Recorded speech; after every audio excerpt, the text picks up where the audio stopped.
Hi guys, it's me again, Momshi Abby, and welcome back to another basic tutorial. In this video, I'm gonna show you how to make a Christmas light effect intro using Kinemaster. And syempre, bago ako mag-start, kung ikaw ay bago lang dito sa aking channel and interesado ka sa mga ganitong klaseng basic tutorial, make sure na tinap mo na ang subscribe button and isama mo na rin ang bell icon para ma-notify ka every time na may mga bago akong upload.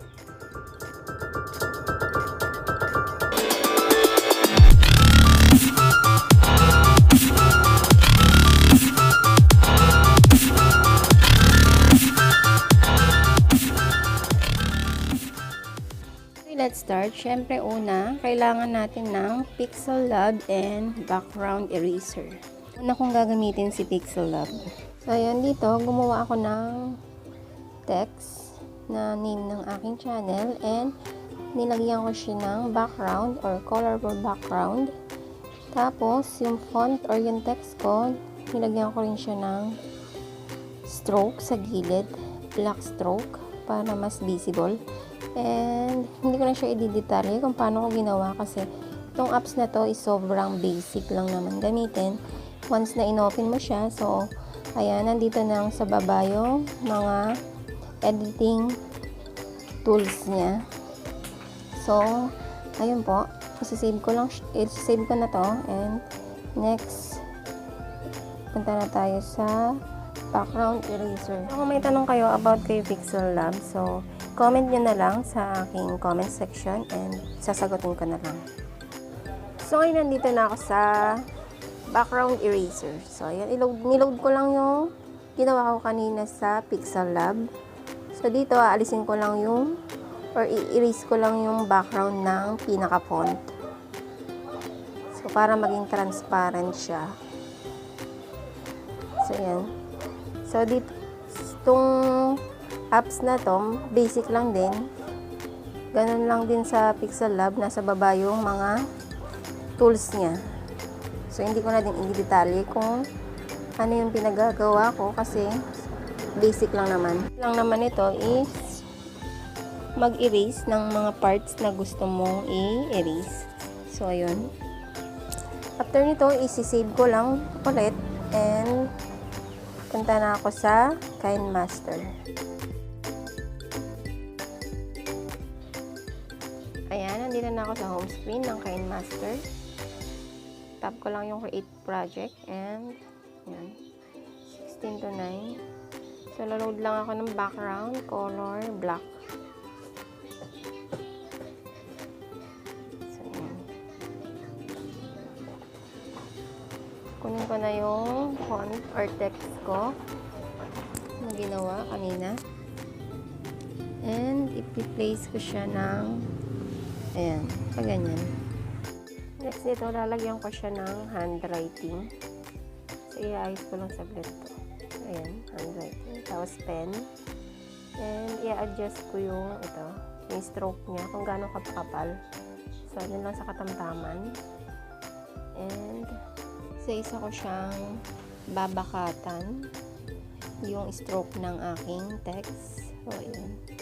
Ang ginawa ko, every letter, iba-ibang color para colorful. So, hindi na importante kung maganda yung back at sa letter. Ang importante, ma-fill yung mga stroke. Kasi di ba kanina, inalisan ko siya ng background yung pinaka-font niya. So, para dun lang lumabas yung color mamaya. So, yan. Tapusin ko muna.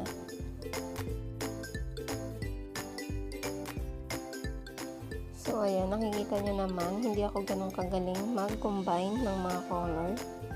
So, ayun, pasensyahan nyo na sa yung mga napipili kong color. So, kung kayo ang gagawa, yung mas magandang color ang biliin nyo. So, ayan. Tapusin ko muna.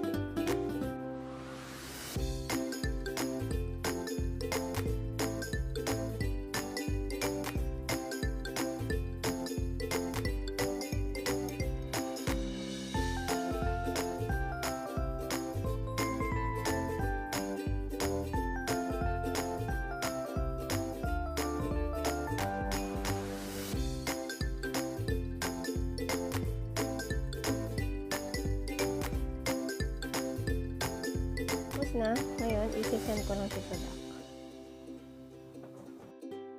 Ayan, nandun na siya sa back. So, ngayon, lalagyan ko na lang siya ng, ayan, overall animation.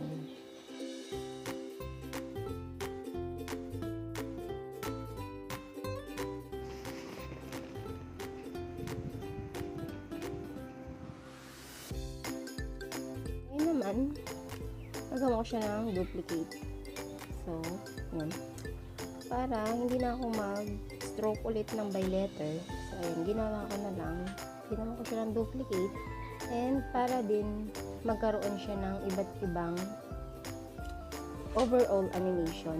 So, dun pumapasok yung paiba-iba ng animation. So, ayan. I-move forward ko lang siya para for the next video, yun may lalabas, ibang animation naman. So, yun po, paulit-ulit lang kung gaano karami gusto kong magpapalit-palit siya ng animation. So, ganoon lang din po yung ilalagay ko or ganoon lang din yung idadagdag ko.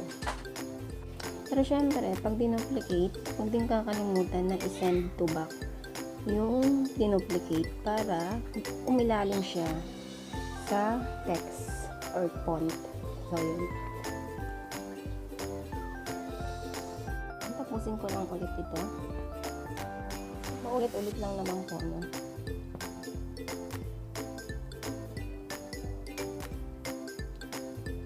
Tapos, kung gusto nyo, mas mahaba yung isang animation sa part na yun. So, hahabaan lang yung time ng text or yung stroke.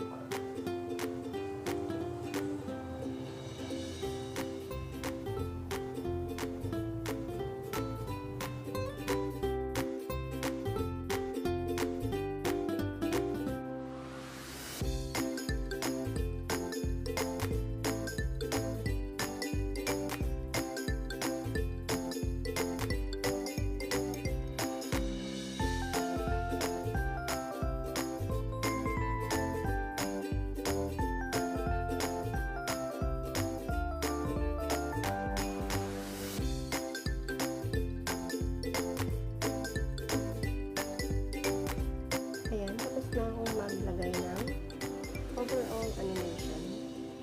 Yan. Sunod nito, papalitan ko yung background niya ng ganun din. Ayan. Yung ginawa ko sa pixel lab kanina. Para yung itsura niya ay maging ganyan.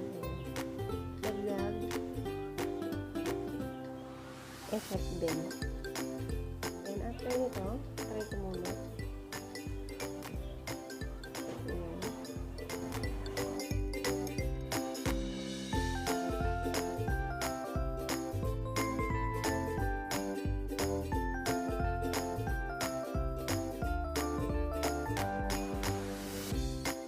Ayun, okay na sa akin yun. And after nito, lagyan ko siya ng sound effect or audio.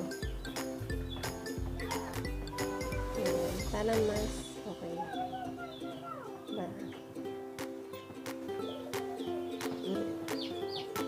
So, ayun. After ko lagayan ng sound effect, so isi-save ko na. And dito na po nagtatapos ang aking video. Thank you for watching and see you on my next video. Bye!